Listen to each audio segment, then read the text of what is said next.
And here we go, creating beyond calculation, beyond politics, beyond the big two. Welcome, Silverliners, to the wonderful world of Wednesday Wham. I'm Dean Zachary, your host, and we've got a bit of a skeleton crew tonight, but I'll go ahead and introduce everyone. I think Barbara, the Empress of the Inks, will be in a little bit later tonight. Yep. But we've got Rob Davis, the Paragon of Pencils. We've got the Superior Skeptic himself, Aaron Humphreys. We've got one of the Wizards of Wordplay, Rory Boyle, and myself, and possibly the Word Bomber will bomb in and make an appearance, John Medic III. So before we get started, I want to thank our sponsor, Daytona Beach Comic Convention, as always. And without further ado, once more unto the breach, dear friends. Let's get into what we're going to talk about tonight. Creators collaborate. And before the show, we were throwing out some ideas about what we're going to discuss. In essence, we're going to break down the pros and cons of the old school approach, which was a little bit more of an assembly line. Some might call it the bullpen approach of Marvel and DC, where each person creating the comic had a specific responsibility and then passed the torch on to the next person in line. And by the end, you had the mechanical production of a comic book, which then went to printer.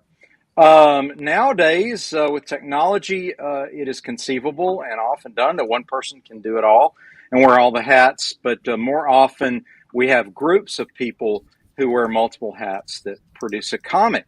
So, and then at the end of the show, just setting the table here, our pop culture is going to be fun as we're going to discuss the animated Lord of the Rings from 1978 and the Lord of the Rings trilogy from 2001 to 2003 and how they are connected, how they're different, who likes what and why, and everyone can throw, tomatoes at whichever one they don't like. So, here. I know, right? I wish Scott was here. He'd have a great time with this one. So, without further ado, let's get started. Oh, look, just as we're about to get started, she's here. Yay, Barb. You could show up. I'm glad you made it. Empress of the Inks arrives. We're very happy to have Barb. I was just setting the table, Barb, and telling everybody that we're kind of going to be discussing the old school approach to creating comics, which was the assembly line approach, and compare and contrast that with the modern approach and the technology allowing a person to wear either all the hats or multiple hats and share the responsibilities with several other people. And you and Rob, being the most experienced people here as far as consistent, ongoing production over the past 2+ decades, in some cases 3 decades. 3 decades, yeah. 3 decades, yeah. That's fantastic. What a history. Let's start with Barbara. Can you tell us when you started? Was it still pretty much the old bullpen idea of the assembly line approach? And how did it work when you first broke in? How did people communicate with each other? How did they transfer material? How did they approve each stage? How did that all work? Get us started here. The 3 Fs, phone, fax, and FedEx.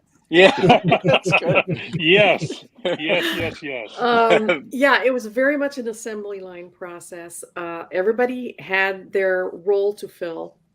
And because I was very fast and very dependable, I was usually the one that I was catching up the writer or the penciler if they were behind, so that it could go on to the letterer, the colorist, then to the editor, the publisher. It's very, and believe it or not, there's even somebody to look over for continuity and legal aspects. They have to look over the scripts before they go out. So there's more going on behind the scene than what most people would think about, especially if you are working with a licensed product. Once a script is written, it's got to go to legal. Yeah. And it's got to be fine-tuned in legal and then go back to the writer and be tweaked and then go to the editor. The editor goes through it, proves it, then it goes to the penciler. And from the penciler puts it in a FedEx box and ships it to the inker. and the inker inks it. It goes back into a FedEx box, goes to the editor, who then parcels it out to letterers and colorists and what have you. So yeah, I was a cog in the machine. So being that We all cog, were. you were. Oh yes, I remember those days. You were the inker. So in the traditional sense of the assembly line, you were third person, correct? Okay, Correct. so because you had writer, penciler, inker, colorist, and letterer, or did it go letterer and colorist in your experience? Sometimes it depended. Sometimes it arrived to me already lettered. Okay. Maybe 40% of the time it would come to me already lettered, but Okay. I don't What?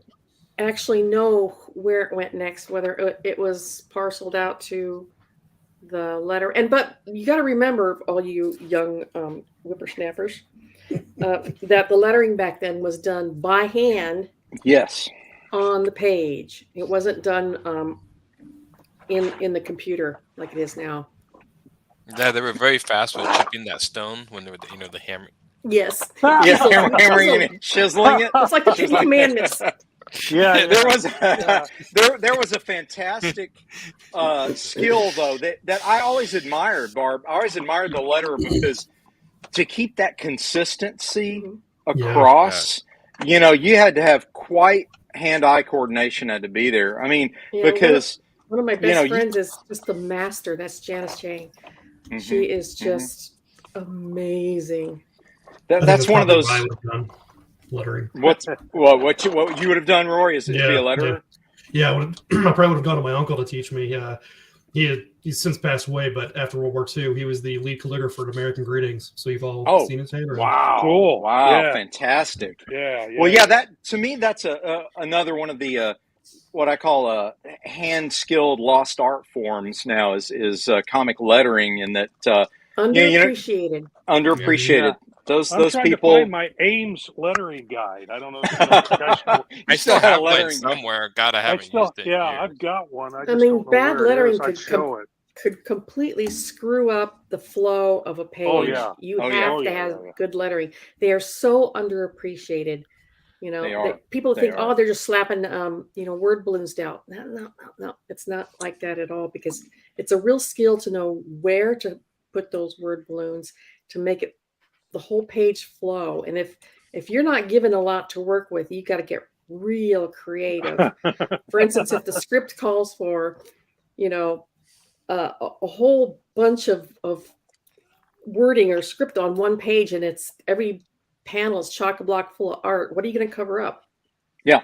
There's that, but there's also the subtle art of where to break the line in the dialogue or the narration. Where do you break that line? And most of us now letter our material with the computer. Even we have to now choose. Okay, how are we going to shape the lettering within this box? Should it be 2 dialogue boxes? Should I break it up?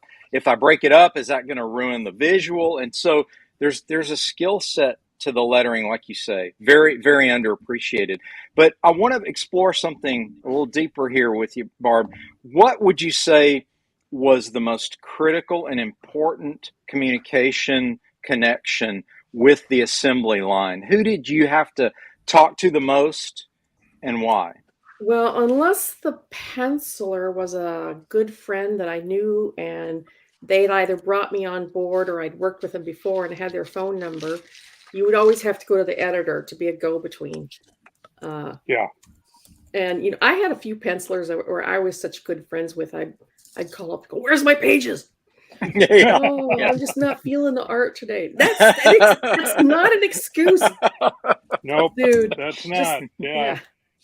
Just get on the ball. So it was mainly you would communicate with an editor more so, unless the penciler was a personal friend. Right. Is that fair? Okay. Yeah, and I mean, that kept things professional too, because there is always going to be egos involved in artwork. So if you have a go-between with the editor, who can smooth things over when, like, I get angry when I'm supposed, dude, I'm supposed to be turning this in a week from now, and I haven't even gotten page 1. You know? Yeah, that kind of thing. Right. So deadline pressure is always on you. There's also, if you have a penciler that has unclear pencils, then you have to make a lot of decisions. I know, Barb, that I always felt like when you and I were collaborating, you could call me, contact me anytime and go, what did you mean here? What did you mean there? And I have. Yeah. And what other is this little pencilers, squiggly line here? What is that supposed to be? what is that?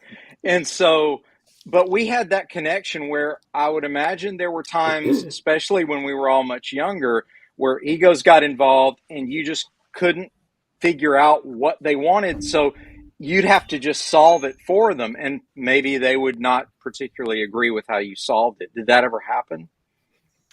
If it did, they never made me aware of it. Okay, good. You know, good. it's very possible that, like, God, she sucks. You know, but they were too polite to say that. So. Good. Good. I can tell you, I've worn all 3 of those hats. I've worn the hat of penciler, I've worn the hat of inker, and I've worn the hat of letterer. I started out in the industry as a letterer, and I was mediocre at it. Now that we have computer lettering, oh my gosh, I love it. Yeah, it's great, isn't it? Because by the end of a page, my hand would just be cramped up. But anyway, I actually had an artist who, through the editor, told me he hated my inks. Oh, and was specific about the things that he hated. Oh, that's ridiculous. Yeah, it was horrendous. Look, I was just trying to give you specific details about how much. Yeah, I mean, well, you know, it's not just I was good enough to say you suck in general. You got to be specific.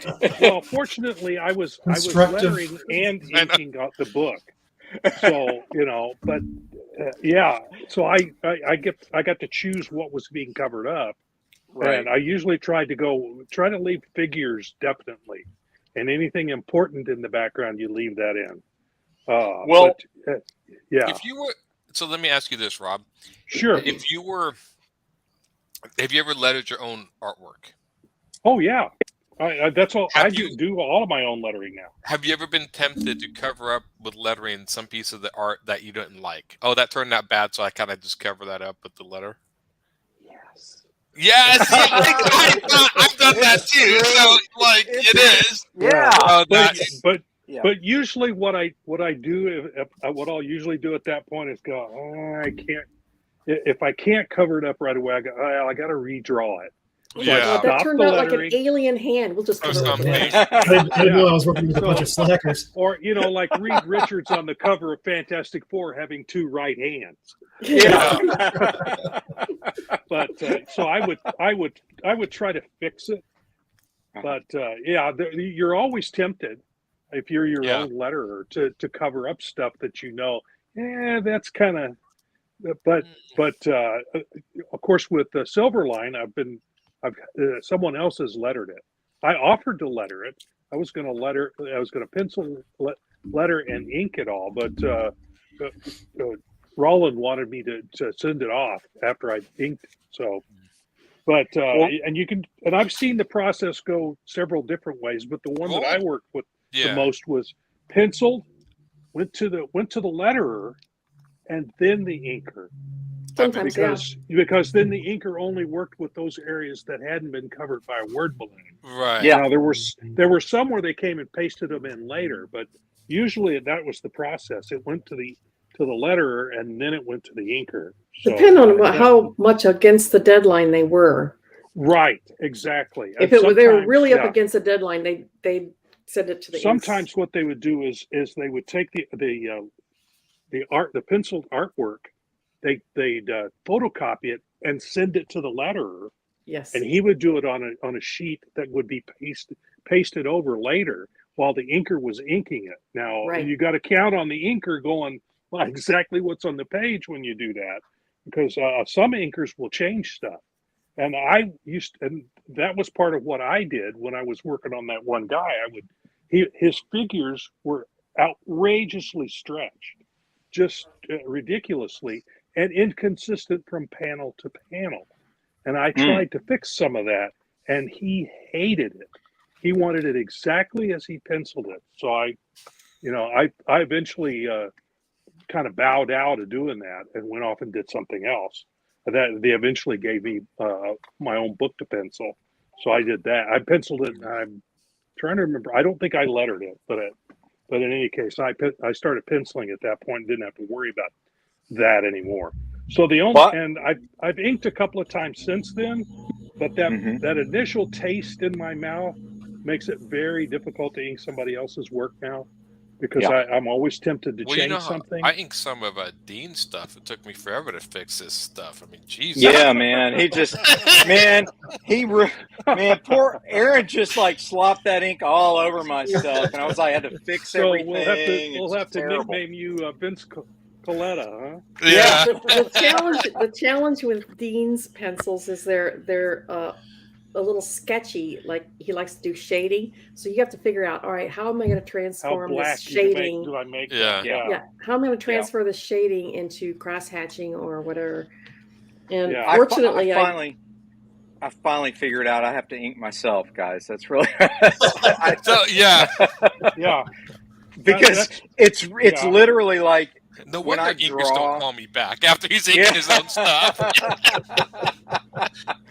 I just realized, I mean, it's easier in the end, because I found myself having to draw for the inks when I would do, work. And I was like, well, if you're drawing for the inks, just ink your own, dude. So you'll be faster in essence. The funny thing about Roland's attitude now about my inks, and I've got to prove him wrong. So you guys got to like cheer me on to prove him wrong, is, oh man, you're really going to be slow now if you're inking your own stuff. I'm like, no, it'll be the same speed, because I won't have to draw it as finished, and then I'll finish it with the ink. Well, the one thing that's so weird is I still see people do like pencils and computers and inks, and I'm always like, you can kind of technically skip the pencil page as long as you put like a very rough in there. Just start drawing it in black. But I see people do full pencil pages in the computer. I'm like, why? Especially if you're doing it digitally, because you can erase the lines you don't like. Yeah, so just do a rough layout of what you want and just start drawing in black ink. You skip the pencil. That's why I never. And people are like, why? This is my pencil in digital, and I'm like, dude, are you high? What are you talking about? Pencils and digital? Here it is. Pencils and digital. You nailed the reason. Yeah. The reason I will most of the time do original pencils on board is so I can sell the original art. That's it. My whole goblet is done traditional, so I can sell all the pages if they all 300 pages, all for sale. So for sale. Contact Aaron, everybody, and he's got a sale running. $2 a page, man. $2. It's a deal. It's a deal right now. It's funny because you finish this book, and I'm looking over at a stack of paper that's about this thick, and that's not the only stack. That's not all the pages. I have other pages in the garage somewhere. I don't know. I don't know where all the pages of this book are at. They're kind of Yeah, I'll have to put it together someday. Someday they're kicked under the bed somewhere. Something like that. Yeah, I don't know. Bizarre. I actually had to get a filing system. Literally, it's informal, but I have stacked portfolios of all my most recent stuff. Yeah. In the stand that holds the printer up, right? So it's like one of those little portable roller stands. Yeah. And so underneath it is just stacked up stuff. So I had to, because I was like you, and I wasn't very organized, and it was just stuff was laying everywhere. You know, then you spill food on it to get something. It gets bad, or coffee or whatever. So, but that being said, being organized is a great piece of advice for aspiring creators and those who are just getting into business. Be very organized. Keep your older pages, because a lot of times, and this is a little secret to the industry here, if you're a penciler, you can take a background that you drew on page 3, and if you're in the second issue on page 15, you can throw that background on the light box and just trace it, because nobody's going to remember it. Or scan it in Photoshop and lay it in. Yes, and lay it in. Manipulate. Right. And manipulate. So, which is what I do. Right. Well, again, me thinking of selling the original page, I want it on that page, but you don't have to redraw it from scratch. Is my point. You can find ways to save time. But I want to get back to Rob briefly here and ask you. Here's the bottom line question for you on this collaborative process. What was the weakest link between assembly line creators, and what would you offer as the solution to that weakest link for those who are just getting started? They're part of a collaborative process. What would you tell them? Who is the weakest link connection and how to fix it? The penciler. Okay. The penciler is the weakest link. He gets jammed up. He jams everybody else up. He's the first link. He's the first link. Writers it can sometimes be the weakest link, but usually what really fouls up the timeline in getting a book out is the penciler getting behind. Okay. Mm-hmm. So what if you want to get into the industry, one of the best positions to be in is actually an inker. If you're good and you're fast and you're steady, you're going to get work. Am I wrong, Barb? No, you're not wrong. That's why you got really busy because you were good, you were fast, and you were reliable. Yeah, in the 12 years that I worked full time as a comic book artist, I never missed a deadline once. Sometimes I had to stay up all night and to work a couple days straight, but I never missed a deadline, and people knew that. And that's it. So if you want to break into the industry, if you want to get steady work, becoming an inker is the way to do it. Okay, that's good advice. I'm going to pause for a minute and welcome Haley in. Haley, it's good to see you. Hello.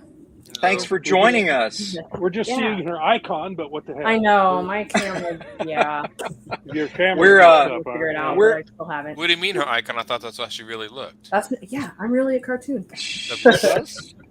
No, I was going to say, Haley, we're going to definitely get your input on something tonight because we're talking about the production and the collaborative process of getting a comic book made, but also the comparison of the old style assembly line versus the new situation of somebody like you who can do everything with technology, right? You can write it. Technology is a big, Yeah, you can ink it, you can finish the whole piece. So you're one of those rare talents where you can actually do it all.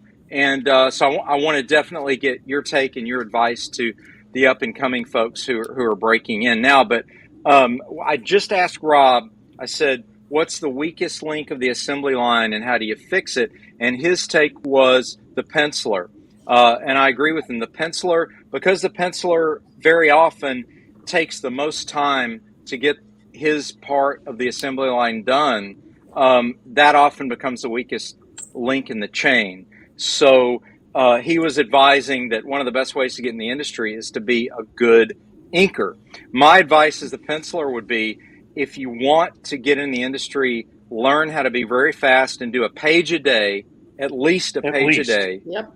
And learn how to take shortcuts. If you've drawn a background on an earlier page in the book and you're coming to a page that's written as the same exact background, just put it on a light box and draw it again from either a slightly different camera crop or something in order to save time. Don't be afraid to use silhouettes of characters, and don't feel like you have to draw a detailed background in every panel.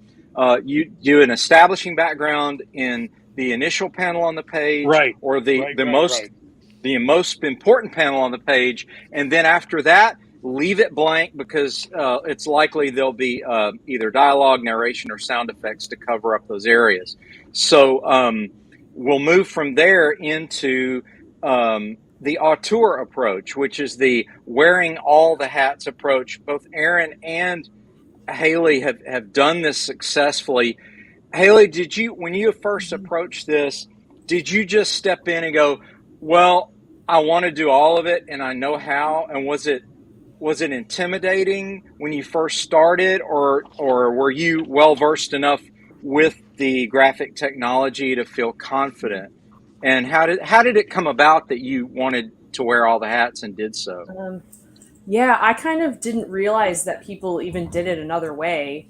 Like because I didn't like grow up reading mainstream comics or anything. I discovered comics through like web comics on DeviantArt and stuff like that. Oh, And I yeah, there you always, go. I liked writing stories and drawing. So, but I always thought like, oh, doing a comic, like that's way too much work. That's way too many drawings. Like I would get so tired.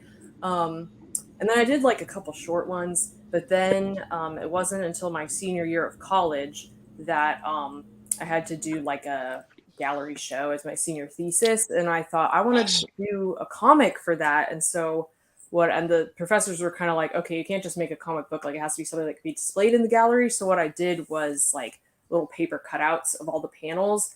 And that was all drawn traditionally with pencils and then just inked over with pens. And I didn't color any of that. And that ended up being chapter 1 of my ongoing comic that I work on and do everything for. So that's how I got into it. I just was like, I like drawing. I like telling stories. I like these characters that I came up with. I want to put this story out there. And I've seen other people doing that where it was like them doing all the work. So I didn't really know what I was getting into, but I was like, hey, this is fun. I'll keep doing it. How long? No, that's an awesome origin story for how you got started. Yeah. But tell us how long did it take you to fall into a production routine where you could calculate, okay, it's going to take me about this long to, finish the page visually, about this long to letter the page, about this long to get the whole issue done. Like, how many projects before you could kind of calculate how long a page would take you? Yeah, I feel like I'm not there yet. Okay, fair enough. Yeah, because I mostly like that same comic, the Heroic Shenanigans, is like I'm still working on it, and it's like my process has changed a lot. Like I do it all digitally now. And it still is kind of, I am trying to get into more of I'll try to set aside like 1 or 2 hours every day to work on it, because it's kind of just been like when I have time and feel like it in between day job and everything else. Right. But yeah, So I do feel like I'm getting like, it's not taking me as long to finish a page as it used to, but I still wouldn't say like, oh, okay, the penciling takes me this much time and then inking it takes this much time. Like, I don't know. Do you produce, would you say that you can get an issue done or say a page done a week? Let's say that. I can, yeah, like definitely a page done if I really focus on it, but I'm kind of on hiatus right now from posting it online, and I have been since like November or something, or maybe even before. No, I think right.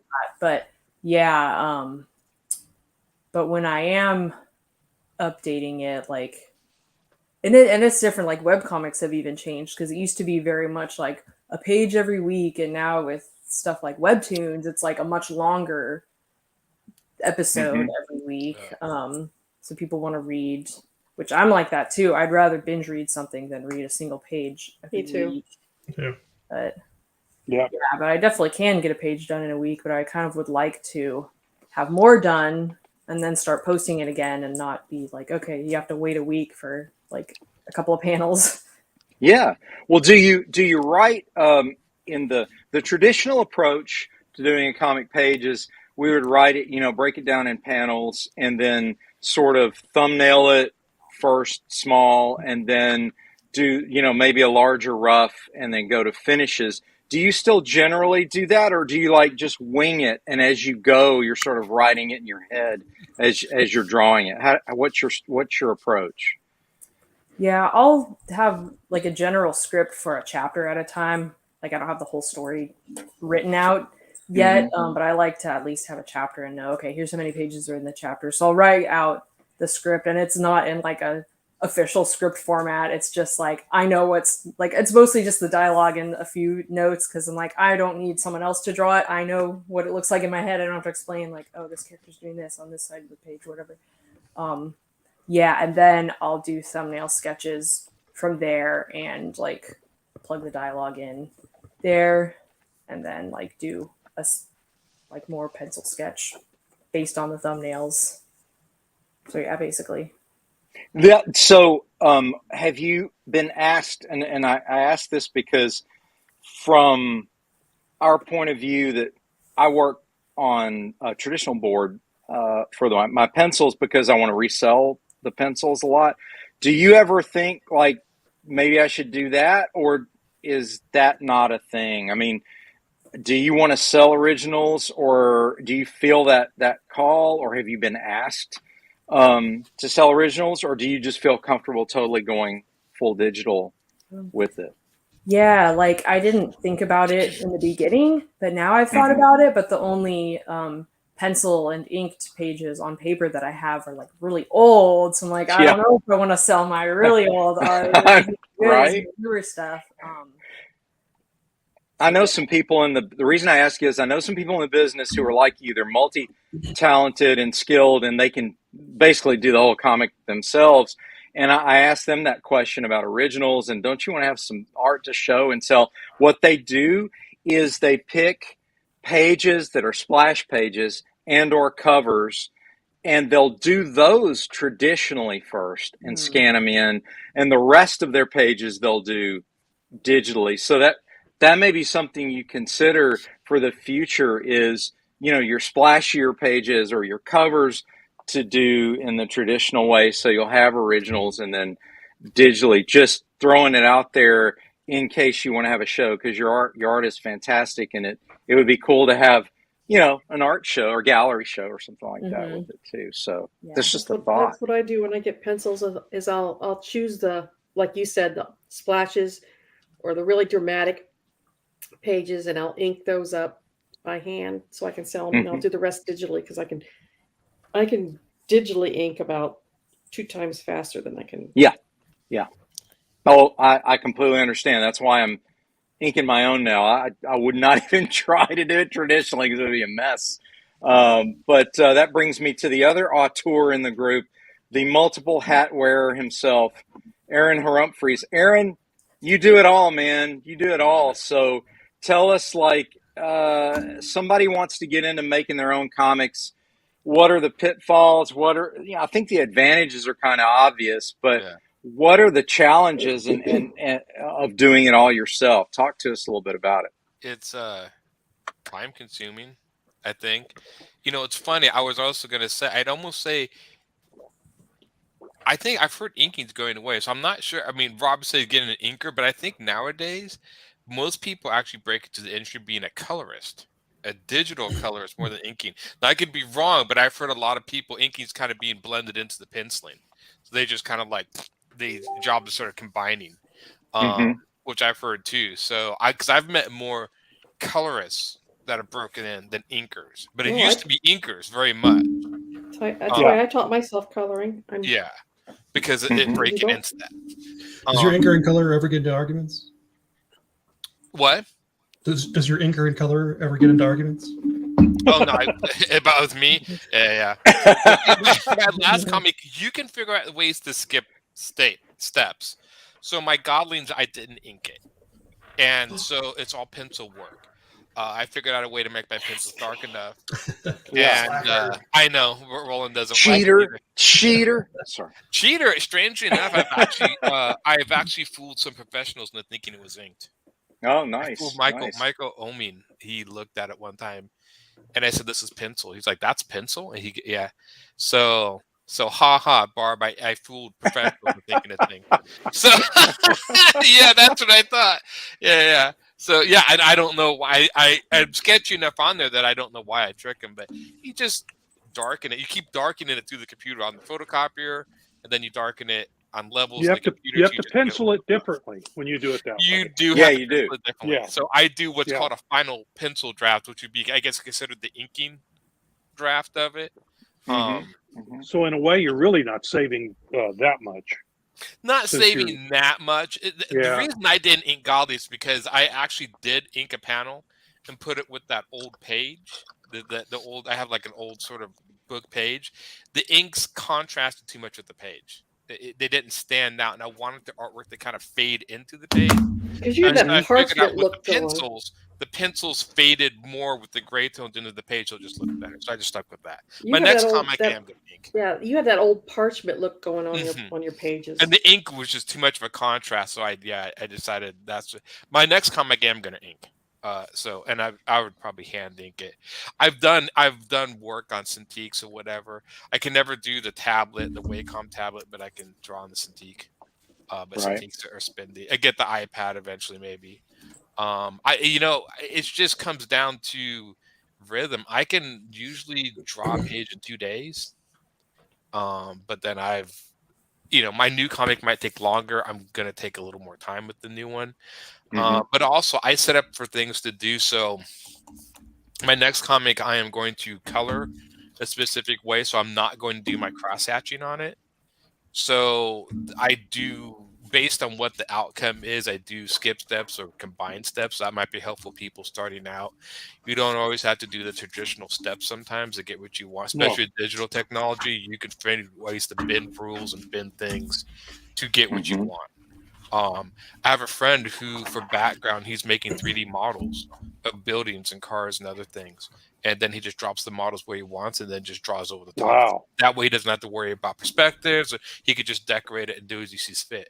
And they did that too. That's how because I looked at the Star Wars comics and like, does somebody really draw the Millennium Falcon like every time? But they're like, no, it's a 3D model. They drop it to the comic. That's how they Genius. Yeah. Cheaters. It is. It said, I mean, now you look. If it doesn't take you a long time, you did it wrong. Yeah, because you can imagine the guys right. who draw the Star Wars comics in the late 70s and 80s. They were like, you losers! Stuff by hand. We had to draw it by hand. We had to project it. Well, actually, what we used to do is, if we had a particular car in a comic, I remember when I was drawing Nightman, and I had one of those die-cast models that I got at I don't know, it was of a Viper, a Dodge Viper. Oh yeah, the old Viper. Yeah, and that's what I decided that was going to be the car he drew. So I would literally just pose the Viper on the desk and draw it, hand-eye, drawing it. But in a way, that's kind of what they're doing with 3D models, although they're tracing. Tracers. They're tracing over the top of it. It speeds up workflow. I think digital technology has allowed it. So I think with Haley, there are ways you can combine steps or skip steps. One of my favorite comics that is partially penciled is Blade of the Immortal. Which is all manga. But he does, and he'll go through the comic and he'll do actually inked panels, and then he'll go to straight pencil, like the pencils you do, Dean, which is very but he goes back and forth. Hatching and stuff. Blending. Very interesting idea. His stuff is great. I mean, he's been on since the early 90s. Blade of the Immortals. Years. I remember that. Yeah, I do remember it. So penciling comics, like just publishing pencils, has been around, but it's not as popular as today. Because technology, you can publish pencils if you want. You can publish anything. And of course, there's people who do the painted comics. Speed painting. There's a guy who I can't remember his name. He did a comic called Sunstone, and another he almost speed paints his comics, and he does them really well. I think he did a lot of stuff for Rat Queens too. And I can't remember the guy's name. And it's called Sunstone, huh? Yeah, Sunstone. Just don't show any images on here; we'll get banned. I understand. I'm familiar with that book. I've been told about it before because I think guy. I think he got some mainstream work, if I'm not mistaken. Stefan Sejic, I think is his name. Yeah, I'm saying that name right, yeah. Yeah, he's from Croatia. Yeah, he got some work with Harleen, with DC. Yeah. I think he did Harley Quinn stuff. Yeah. Joker, Harley Quinn stuff. But he just basically does straight up speed painting his comics. Yeah. I was never good at speed painting or digital painting. My brain couldn't wrap my head. But if you're good at that, I mean, I'm sure he's knocking out a page every day, every 2 days. I mean, those speed painters go fast. Is it actual paints like acrylic or? No, digital speed painting. Digital speed painting. Okay. Yeah. Okay. So if you actually, I'm good at the wine and painting nights. Because some of them will time themselves like 2 hours for a painting or an hour for a painting. They go as fast as they can. And if you look at a lot of his work, it's almost sloppy in certain ways, but when you pull out, it all kind of comes together. It looks organic. Yeah. So there's modern technology has had so many different ways to approach comics. I can tell you the way, like I said, I can talk to you about the way I approach it. Yeah. But anybody, I mean, I think now with most comics, there is more of like, it doesn't have to look like a comic book. It can look like so many different types. I mean, you can like pick the art style that would fit your book. If that makes, sense, because you can do like a flat flash, sort of flat look to it and stuff. Or I mean, I see all sorts of stuff, which I think is fascinating and much more. I wish people would lean into that more, that you could do all sorts of crazy stuff. I still see a lot of people that would do like horror and sci-fi and then still draw traditional superhero when it's like, you don't have to. Image does it a lot. I mean, there was a book called based on the Odyssey that was like this psychedelic book. It was like crazy colors, and it was just really crazy looking. And so, yeah, that's some cool stuff. So there's a guy does some you're discussing now. His name is Mark Simpson. He goes by the pen name Jock. You heard of Jock before? No, I haven't heard of him. He's a British, actually a Scottish artist, and he's done a lot of stuff. It's real loose. It's almost like a Sienkiewicz style, but it's real loose and fun. He's doing a book right now called One Dark Night, and it's about Gotham with all the lights. They have a power outage. Oh, that's cool. That's cool. Batman is transporting a dangerous prisoner from one side of the island to the other. Yeah, look it up and look at some of the pages. It's called One Dark Night. And Jock does a looser, really a cool style. I can't describe it other than to say it combines the classic comic look with a newer, fresher digital approach. Yeah. See what I mean? It's beautifully done. He's actually doing a lot of texture work in there, which is something also that I think is really cool in comics. If you could figure out a way to combine it, he's almost doing a little bit borderline concept work by doing like online textures and stuff, which is something I've actually thought about doing in comics. Which is really cool. Yeah, that I just think there's so many ways to approach comics nowadays. Oh, absolutely. I'm with you though. Experimenting with. I'm new to coloring, so I love experimenting with different brushes and getting different textures and looks. Yeah. People just do amazing stuff. There's independent stuff you can find, and there's still a lot of people who draw traditionally, but I would go to the library and get tons of comics, and the library just gets lots of weird stuff that I've never seen in stores. And I got one. I don't really remember the story so much, but I do remember the art was done almost in an impressionist style, like a painterly impressionist style. Wow, very cool. Seen that before. Yeah, so you could just really interesting ideas that people will play with or whatever that I wish I would see more of sometimes, but I know with mainstream and corporations, they don't want that as much. Well, you know what though, Aaron? There is no mainstream anymore. Honestly, no, I don't think there is. There's not. It's over. No. It's over. No, the big two are over with. Everyone's doing what they want to do. Right. And like Barb and I admitted, a couple of shows ago, there was a day that was fairly recent where had Marvel or DC approached me or Barb and said, do you guys want to work on this title or that title? And we would have said yes. Where today I would say absolutely not. I want to do my own thing. You have actually more of a chance because if it actually takes off, you reap all the rewards. So, yes, I mean digital. Why do someone else's stuff? Why when you can do your own stuff now? I mean, why do someone else's stuff? I want to squeeze Rory in here as well. Even though Rory, you're fairly new to the biz, and being the co-writer of our Steam Patriots title, awesome. I'd love to hear your take on the collaborative process from a so-called beginner's point of view. We'll use that for discussion at this point. What did you learn from the collaborative process, and what would you like to see in future as far as the collaborative process of making a comic book? I learned that Scott's always right, and I must acquiesce to all of his requests. There you go. Yeah, partnerships are like a marriage. Yeah, no, it was definitely interesting because we were both organized fellows, especially when we were still wearing a uniform. Right. Kind of drilled into you more, and we were good about setting time aside. Time management is huge. Yeah. Number one. Yeah. And then putting all our ideas out on paper and then sifting through.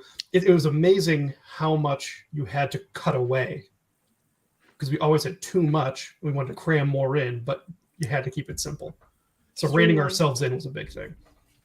Well, I know Scott has admitted several times on the show that he writes longhand. Is that correct? Yeah. He still writes the material longhand. Stephen King still does that, by the way, too, at least as far as I can tell. So what do you work in Word, or what app do you like to work in? What software you like to use? And also, how detailed do you like to be? Do you guys like to go to the full script, or do you guys get to a rough enough stage where you go, this is close enough, they'll know what we mean by this? I work in, I don't know, I like doing it by hand. Sometimes I just get more out of it. I feel like you get more creative juices out when you do it by hand, because I like if I could scratch something out or highlight something and draw my eye to it. I feel like when you're typing it out in Word, it just takes too long. Right. Okay. To edit it. I mean, when you're typing it out in Word, it's great, because I really have a hard time, like I'll just like word vomit everything out that I have to go back and correct it all. Right. So, I don't know, it's faster. I don't know. But there's an app called Bear that I've been using for years. Okay. And it's just a means of organizing stories, and it just makes it real easy to make the fonts bigger and change things around.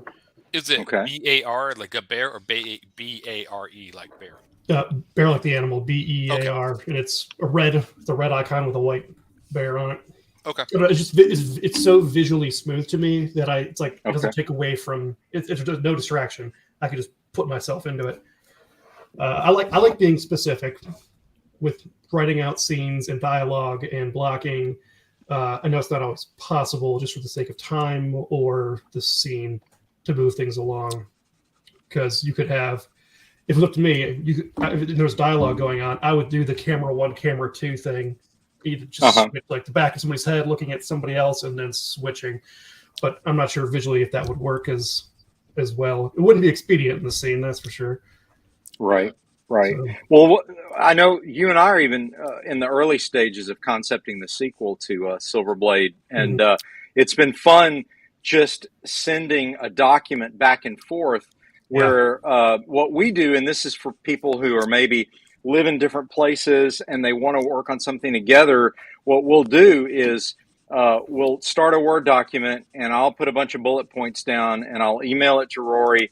He'll put a bunch of points down and then email it back. And then what we'll do is date each updated version so that we still have all the old material in the document, but then we have all the current material dated. So we see how it evolved, because in some cases we may want to go back to an earlier draft and pull something in. The importance of old material.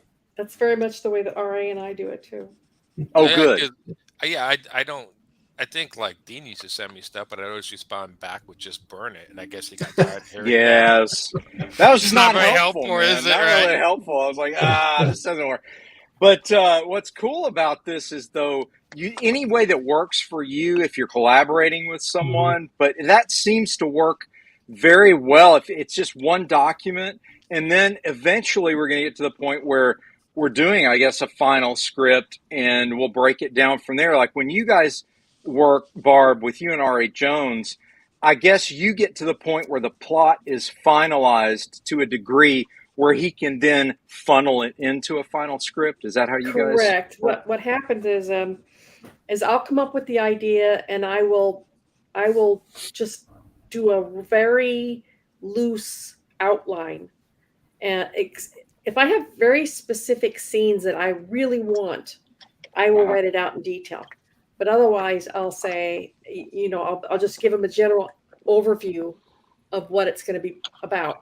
And then he'll take it, and like you said, he'll insert his own notes, send it back to me, and I will either veto or, yes, that's great, and I'll add some more stuff. And we go back and forth about 2 or 3 times and flesh out exactly what's happening. But the wording is not there. And unless I have a specific scene in my head, I don't put the dialogue in. I tell him what's going to happen. It's kind of like the Marvel way, Now we have 4 pages of fight scene. And then once this is all plotted out and outlined out, and he'll take it and he'll script it, and he'll give me the camera views, because he's got a pretty good idea of what I'm going for in certain scenes. He'll do the camera views and the dialogue. So mostly it's my story. See, yeah. So do you ever? When I do it myself, I never do full scripts. I just go straight to thumbnails, and then I write. But I actually would just thumbnail my stuff on the back of, because I photocopy my pages, shrink them down for my scanner, and so I just thumbnail the next pages on the back of the photocopy pieces of paper. So I try to use everything I can. It's recycle, reuse. Yeah, recycle, and in fact, that's what I'm doing. I printed out the script for the obsoletes, and I'm actually thumbnailing the pages in the back pieces of paper, so it's all together. Cool. And so your multi-personality disorder works well for you then, because each person talks to there's an assembly line in Aaron's head is what we're learning. Right. Another cool thing about the collaboration that I do with RA is that I'm knowledgeable in some areas that he's not, and he's knowledgeable in some areas that I'm not. So, I mean, my story is about an 11-year-old girl. RA's never had kids. So that comes down heavily on my side of the story is how the kids are going to react. Also, he, which kind of surprised me, he doesn't have a lot of military background work, and I do, because I'm a military mom, I'm a military daughter. I was raised around firearms all my life, so I will actually come up with just killed a man just to watch him die, things like that. Most of the armament and don't take your guns to town, Barb. Most of the armament and definitely all of the computer technology is me. RA is not a technophobe, but he's not technically experienced. He's not afraid of it. He just doesn't use it. Yeah. What electronic programs do you use? The Wacom tablet got brought up. Is that like a self-contained tablet with its own software? No. Well, here's the Wacom. The difference between a Wacom and a Cintiq or an iPad Pro is that in the old days, and I'm not even talking that old a days. I'm talking the late '90s, right? Which is old days for some people, but we had to use a Wacom, if you want to say it the way they want you to say. I always say Wacom. And what you would do is literally you had to look away from the tablet and watch the cursor point of your stylus on a screen. So you had almost this blind man's approach where you're doing this, right? This idea that you could touch the tablet directly is a relatively new idea. It's only in the past few years that it's become affordable for the average creator to be able to afford a tablet that actually directly takes a touch-sensitive approach. A Cintiq, a Cintiq or an iPad Pro if you're an Apple person. That thing works great. Yeah, aren't iPad Pros about $1,000? A little more. I've actually got two of them sitting around here. This is a brand new one, iPad Pro. And between the iPad Pro, the pen, I bought a warranty on it, and a case to hold it. Okay. $1,200 altogether. Okay. Yeah. Because I was thinking Cintiq's about $1,000 to $2,000. The funny thing is, the only reason I'd probably go for Cintiq is just because I've used them, and the fact that there is a bigger screen, real space. I don't know. My friend has an old iPad. He thought he'd throw it my way. Let me try it out. So I might take him up on it. Try it out. I don't mind. You should try it out, Aaron. I think you'd like it. Make sure it's the larger iPad. They used to make smaller ones. Make sure it's the 12. The 12 is better. The 12.9, I think it is. 12.9 is the one I've got. Yeah. I had one of those, and I didn't use it enough, so I traded it in for a smaller one. But I don't use it much for my art. So the reason I'm not holding mine up and showing it to you is because I'm using it to interface with you guys right now. It's a wonderful 10.2 one that way. Yeah, it's a wonderful tool. It's one of those devices. Everybody has their device that they bought that they're just so glad they bought, and I'm telling you, it's the best digital device I've ever bought. I love it. This iPad Pro. It's fantastic. And Procreate for me, because I am an old dog, and trying to learn Photoshop was just a no-go. I looked at it and I tried to figure it out. And it's like, well, it doesn't work the same on an iPad anyway. I tried using, because I know Photoshop inside and out. Yeah. And it does not work the same way on an iPad. It's not built at least so far. Well, it does not work as well. When I made the decision that I wanted to color, I had to make the decision on if I was going to go with Photoshop on a regular, computer, or go buy an iPad and go with Procreate. Yeah. And Procreate is like Photoshop for Dummies, which is right up my alley because that's great. Specifically for a touchscry tablet. It's built. Yes. It's easy to understand. I couldn't understand Metabang or Clip Studio which was Manga Studio. Which was Manga Studio, right? A lot of people started out with that. And that's I could understand Procreate. I'd never done digital art in my life, but I picked up Procreate like that. Mm-hmm. It's the previous segment brought to you by Procreate. I know. We just did an advertisement, which is cool. Maybe they'll sponsor us in the future. I can see they're using Barb. She's like, I learned it, and I have trouble with doorknobs. And she's like, there you go. And there you go. Hey, like an infomercial where it's all extraordinarily difficult. That's exactly right. So, all right, to sum up this show, and as far as collaborative, if you're doing it all yourself, time management is key, and also if you want to sell some original art, pick and choose the specific pages, whether it's a cover or a splash page, something that you think would be attractive to collectors and fans, and do that the traditional way to have an original.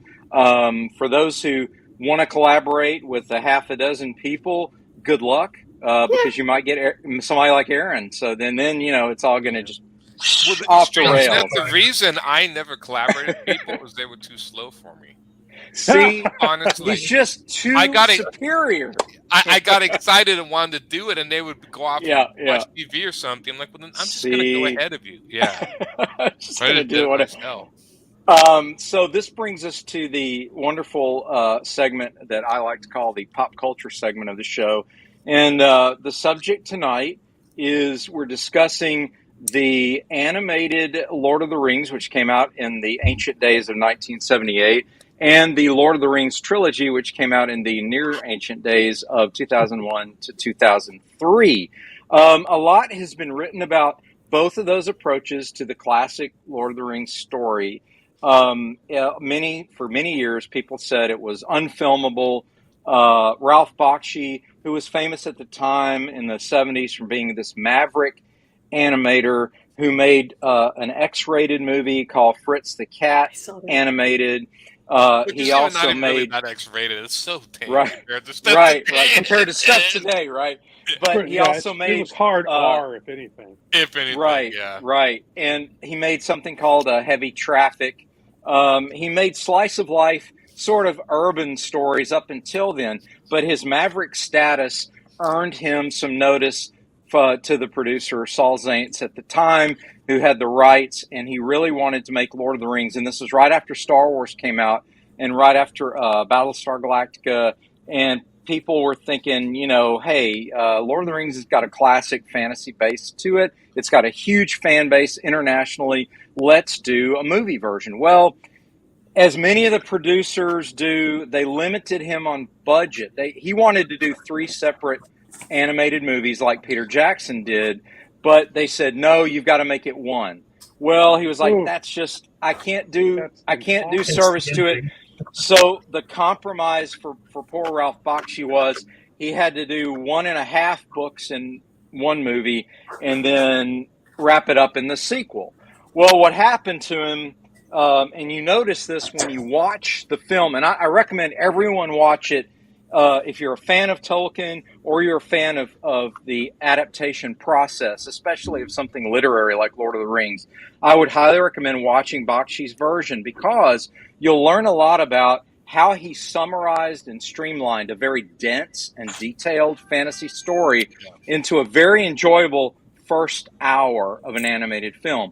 After the first hour, Bakshi's version tends to fall apart because he was losing budget, he was crunched on production time, and he had a lot of war scenes with crowds of people. What he ended up having to do was he shot it down in Mexico. He had a bunch of extras on horses wearing gorilla masks and carrying wooden weapons, and he literally had to have his animators trace them, which was called rotoscoping at the time. Right. They would shoot everything live action, trace it, and the translation of that into film was not great, mostly because Ralph just didn't have the time to get it done and get it done well. So for the time, and ugly it's ugly. It's hard to watch. So really, everything from Fellowship of the Ring that Bakshi was able to accomplish is actually a beautiful narrated and acted animated film. When it gets to Gollum and the Two Towers, it really starts to fall apart. Again, that is no knock on Ralph, because he did, to me, a tremendous job, which brings me to, and I'm just setting the table here, guys. I'll let you guys chime in. The Lord of the Rings trilogy, if you watch Fellowship right after you watch Bakshi's version, Peter Jackson and his screenwriters borrowed a lot of staging from the original animated movie. The front of Frodo's Hobbit house. Yes. The way it's set up and the hill and the thing was very much ripped straight from Ralph Bakshi's intro scene. Oh gosh, not just that. The hobbits hiding from the Black Riders under the tree root, and the riders hovering above them. That is lifted. Bilbo's birthday party, where he's given his speech and he disappears when he puts on the ring. Lifted. Gandalf trying to get into the mines of Moria and solve the riddle of the door as it glows and opens up. All this stuff is just about lifted frame for frame. And honestly, I've seen some interviews with Ralph, and he's understandably annoyed that Peter didn't even, to my knowledge, has not even publicly mentioned how much he got from Ralph's original staging and animation. And who knows whether that was just an innocent oversight or whether he intentionally did it. Who knows? I'm not pointing any fingers at anyone. I'm just saying Bakshi's ability to summarize and streamline such a dense book in the Fellowship of the Ring is to be applauded. And I just wondered if you guys noticed any of that. Aaron, I'm going to start with you because you're an anime fan, you're an animated movie fan, especially Maverick attempts to do something different, which at the time, Bakshi's movie was this out of this world attempt to do something that was, quote, unfilmable. Yeah. I miss those old animators.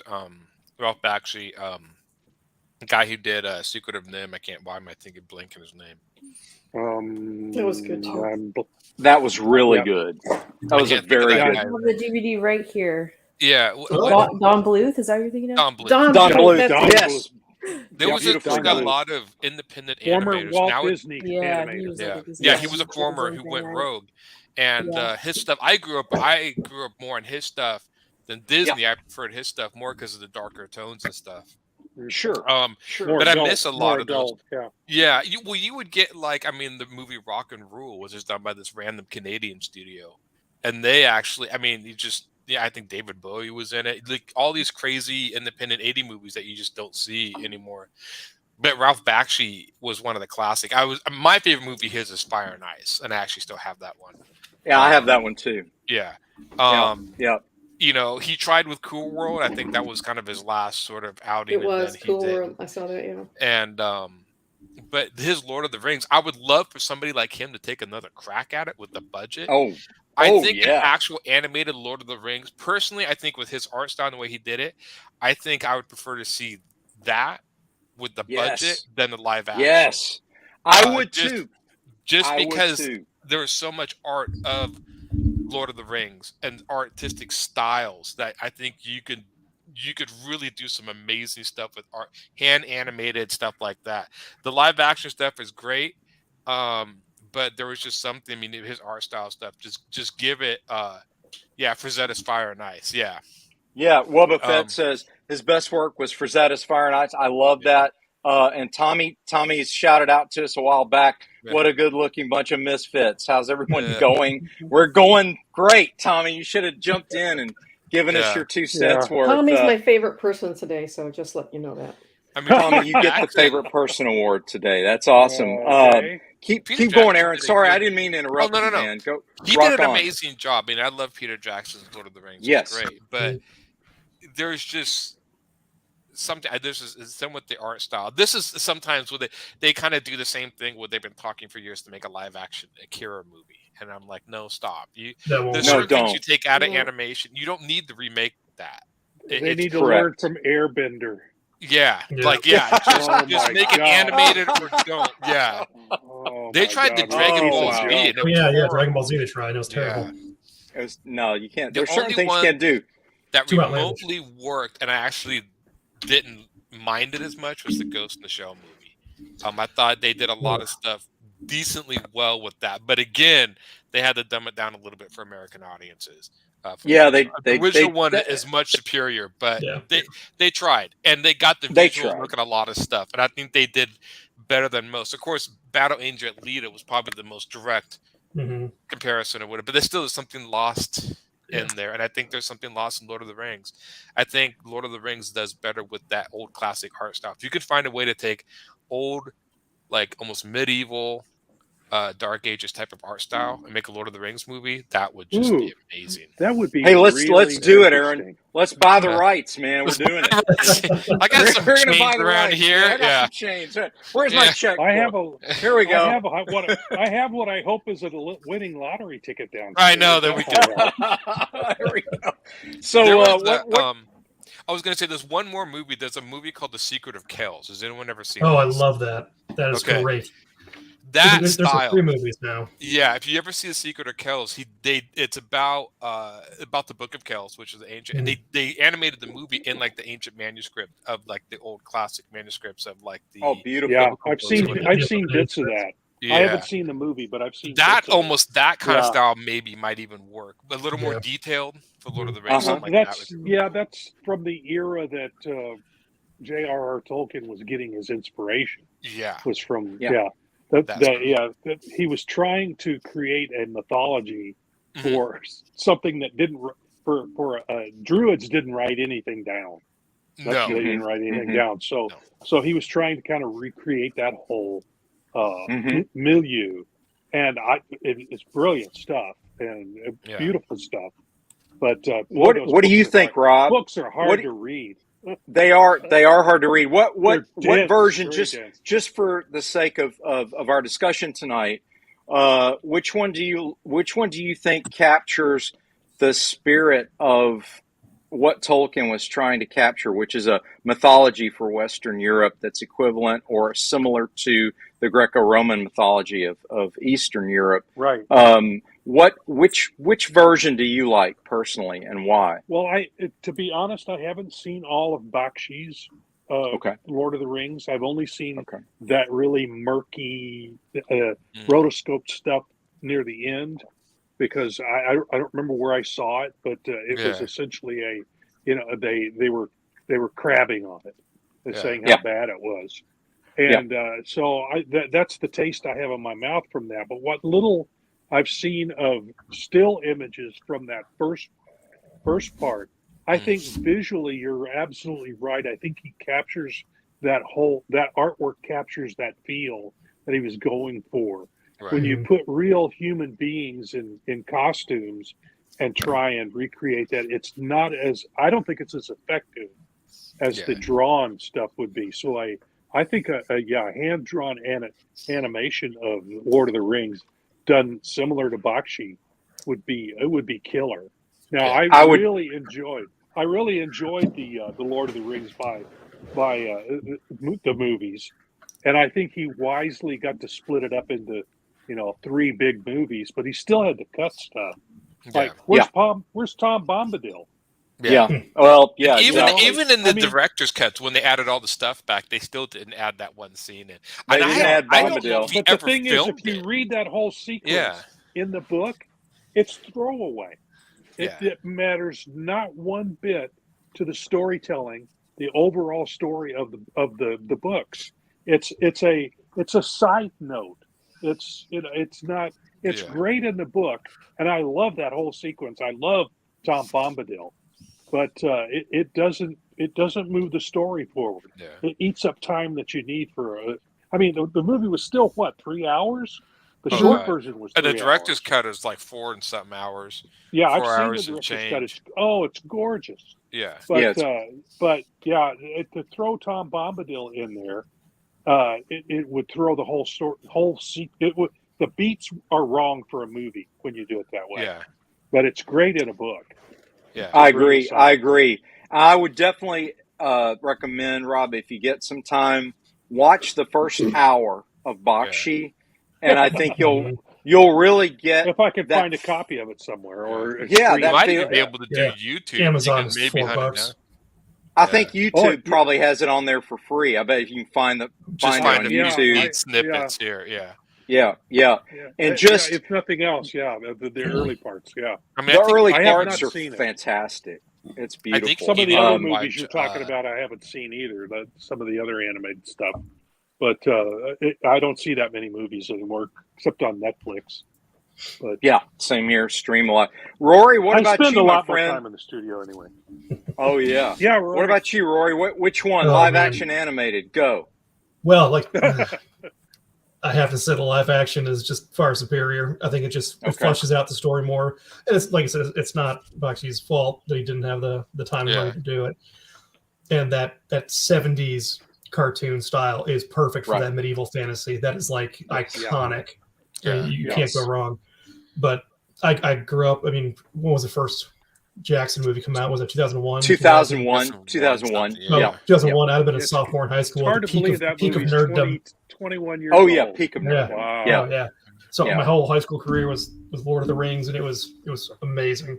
Yeah, it's an amazing film. Yeah. It absolutely is. Yeah, he did a fantastic job for what he did. It's just there's always something lost, and even this is still my problem with a lot of CGI animated. I rarely see any animated movies in theaters or stuff that comes to America because there's still like you get that now they're getting into the uncanny valley. It was like it's a cartoon character. He's got these weird realistic eyeballs, and that looks creepy. And so I'm like, what? I just I know CGI is 1,000 times cheaper to do, but I do miss old stuff. Yeah. What did you think? Did you see the Tintin movie? Yeah. Wasn't that? Didn't he do a live action? Or was that animated? Was that CGI? No, it was animated. It was animated. Realistically animated. That was 3D animated. It's incredible. Yeah, it was no Polar Express. That movie freaks me out. That is a freaky movie. That movie freaks me out nightmare too. Territory. That is nightmare territory. Yeah. So Haley, what about you? The live action or the animated, or have you seen the animated version of Lord of the Rings? For me? Yeah, I haven't seen just as we were talking about it, I just Googled it to see what it looked like. No, I've never seen it, just the live action. Worth it. Yeah. Okay. It's worth it. It's definitely worth the watch, especially with your more animated style, to see how they were so perfectly reductive in their designs of each major character to really capture the essence, especially with people like Boromir.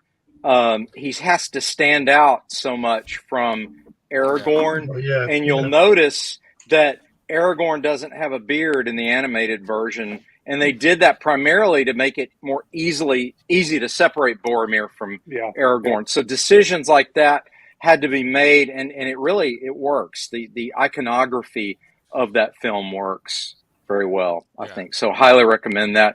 Barb, what about you? John Hurt does the voice. Oh yeah, John Hurt does the voice. Aragorn, awesome. John Hurt. Oh yeah, fantastic. Barb, what did you? I know you've seen them both. Thoughts? Mm-hmm. I really enjoyed the Bakshi, especially like you said, the first half, and then I was like, "Oh my God, look at this rotoscope!" I know. It's a mess. It's a mess. That completely threw me out of the film. Okay. So fair enough. But the live action one gave me shivers. I loved it. I absolutely loved it. Good. Yeah, especially the scene where Gandalf is coming down off the hill. In the second, that's the second one, right? Yeah. Yeah, with all of the armies following behind him to come save the day. That just sent chills up my spine. Yeah, at Helm's Deep. Yeah, even though in the books, with the light in the books, the staff, sword, yes, staff, yes, or sword, yes. yeah. Beautiful. See, Great. I made the horrible mistake of picking up the Lord of the Rings trilogy for the very first time during finals week at college. Really stupid. Yeah, I didn't do well. Yeah, because I couldn't put them down.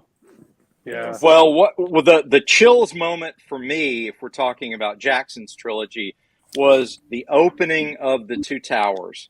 I thought that was the best opening to a sequel that I've ever seen since Godfather Part 2 and since Empire Strikes Back. That was Two Towers, the opening sequence where you get that drone shot over the mountains and you're hearing Gandalf face off with the Balrog, and then you go right into a mountainside, and then boom, you're following Gandalf falling with the Balrog as they're battling each other, falling thousands and thousands of feet, which is, physically impossible, but it works for the shot.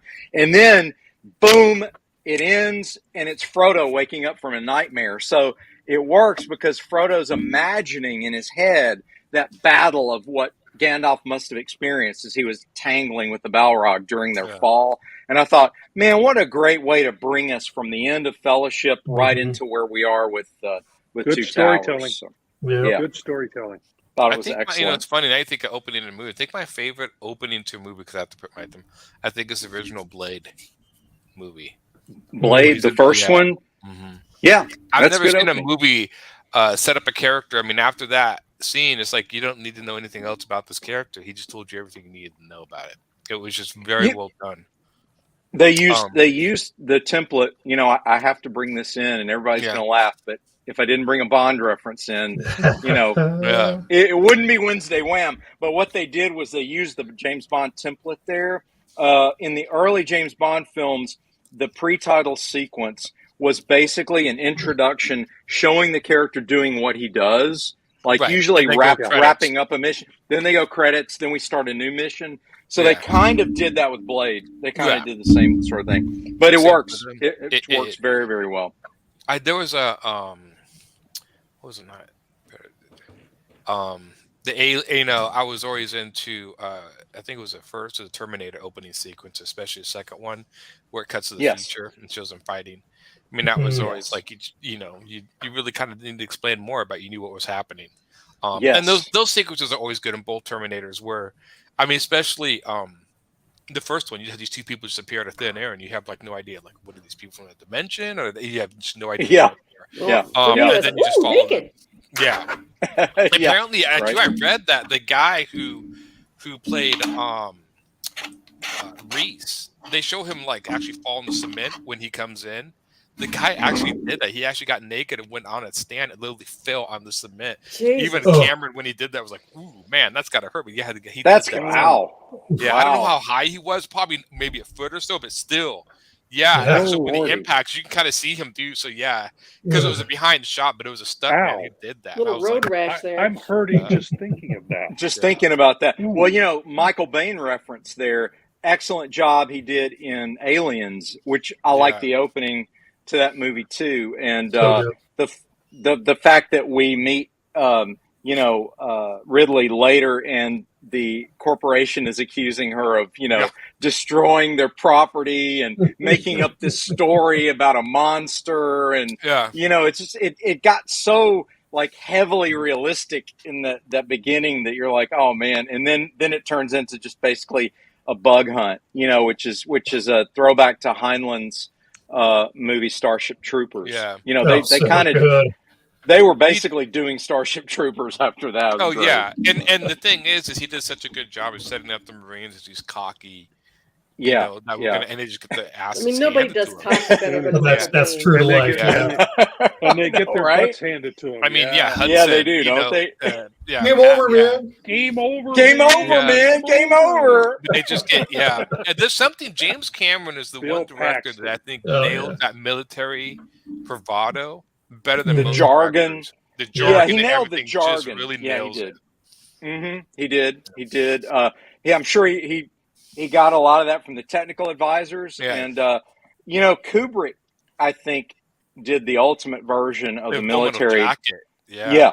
He did the Yeah. ultimate version of the experience of that basic. I think Rory could probably tell us if he was man. right on or not. But man, that Oh, drill man. instructor, oh man, is that not? Yeah, I watched Yeah. an interview with that guy because that guy was an actual real drill instructor at Gunny during Army? Vietnam. Yeah. And he was Yeah. talking that they were really trying to get, he said, are they that harsh? He's like, well, during the time of Vietnam, we were trying to get these guys through as fast as possible. So we had to be almost extra harsh and extra on tap. But I remember watching that movie, and after that, I'm like, I never wanted to join the military. You think most guys would want me? I'm watching the training scene. I'm like, well, I ain't joining the military. Forget that. Yeah. That's so It funny. was such a well done film. So In quotable. contrast, So quotable. yes, quotable. In contrast, though, and just to springboard off of that, the more esoteric version of the combat military experience is Apocalypse Now, where Always it's have to watch them really together, one after another, it's every time. bizarre because it's so esoteric and strange and impressionistic.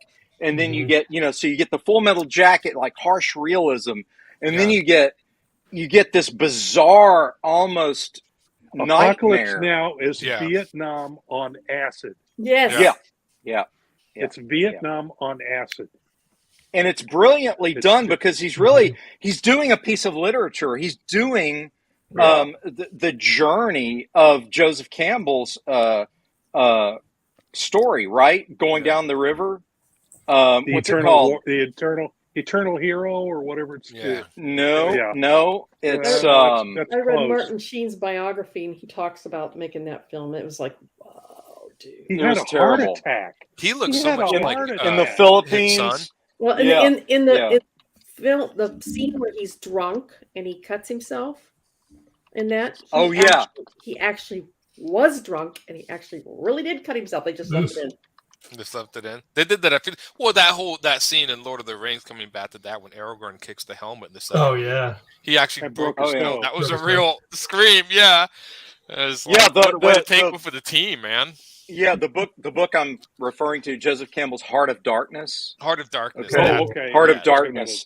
That's what it's the same story. He's stuck in Vietnam. Yeah, right. Stuck in Vietnam. So the idea was that this high official had gone native and literally gone into the woods and just completely made himself into a warlord and a godlike being and lost his mind, which is, it's kind of interesting. It's very analogous to Mutiny on the Bounty. If you guys have never seen Mutiny on the Bounty, that's a really cool movie, and it's very similar to what Avatar is. If you think about Avatar, it's really just Mutiny on the Bounty. Yeah, you think about it. It is. Again, that's another. The bad guy in the Avatar movie was my favorite. The military guy. Oh, he was just like that. I mean, like, when they're escaping in the plane, and he just kicks the door open, and he's coming out there holding his breath, like discharging his sidearm. And like you see, like one of his soldiers come up and give him a mask. He's like, "Thanks." It's just like when he's jumping out of the plane, he's on fire, and he's just casually putting the fire out. I mean, he was just that guy nailed that military attitude in that show. Yeah, Sam very Elliott much so. in You Were Soldiers is. He's like drinking coffee in the plane as they're destroying the tree. He's having a cup of Joe. I mean, that to me is like, that's total military attitude. Yeah. Robert Duvall. No, Robert Duvall. In Apocalypse Now on the beach where he wants to surf, and they're saying, man, we got Charlie. What's Charlie going to do? Talking about the Vietnamese shooting at them, and they're, Charlie, don't surf. Right? So, and the funny thing is, smell of napalm in the morning. Napalm in the morning, right? They stole his surfboard. Because Kubrick did Full Metal Jacket. Who did Apocalypse Now? Who's the director for that? I know he's relatively famous. Yes, he is. Was it that would be this. No, it would be the same director as Bram Stoker's Dracula. Francis So Ford it would have Coppola? been Francis Ford Coppola. Yes. Okay. Mhm. Yeah. Okay. Yeah. He did a tremendous bit there. But that's old-fashioned movie making, and when I mean that, that means go to the set, start shooting. We'll fix it in editing. Have another drink. We'll fix it in editing. We'll fix it in editing. And they shot. I mean, if you watch Apocalypse Now, I would encourage you to watch the making of it too, like Barbara was referencing it's got a crazy earlier. making. It took him Oh years my to make gosh. It's like, how did they survive the shoot? I mean, it got destroyed by a hurricane halfway through. It was just like Dracula ended up like that. And I, as I mentioned earlier, Martin Sheen had a heart attack. Yeah, I know, right? Had a freaking heart attack. Had a heart attack. I know. It's crazy. If you want to watch a making, if you ever watched the making of Blade Runner, that is fascinating. There was literally almost mutiny on the set with because every time you watch a making of, it's usually celebrity people kissing each other's butts. He's great, they're great, they're great. But that one I watched is like, no, everyone was just like ready to quit. They hated him. It was just like, it's like, how does this ever get made? What was the movie with Val Kilmer, The Island of Dr. Moreau? That was same thing. Island of Dr. Moreau. Yes. Oh, yeah.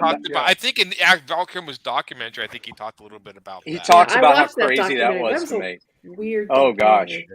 It was very odd. But speaking of that, that brings us to the end of the show, folks. That's a great way to wrap up our collaborative discussion, though. Collaborative clashes on movies like Blade Runner. Watch the making of Apocalypse Now. Those are great making ofs, really good ways to learn about the collaborative process. And as we like to often wrap up our shows, we like to close with saying our motto, make mine Silverline. And hey, I'm Alex Saviuk, and I just want to let you know, make mine Silverline.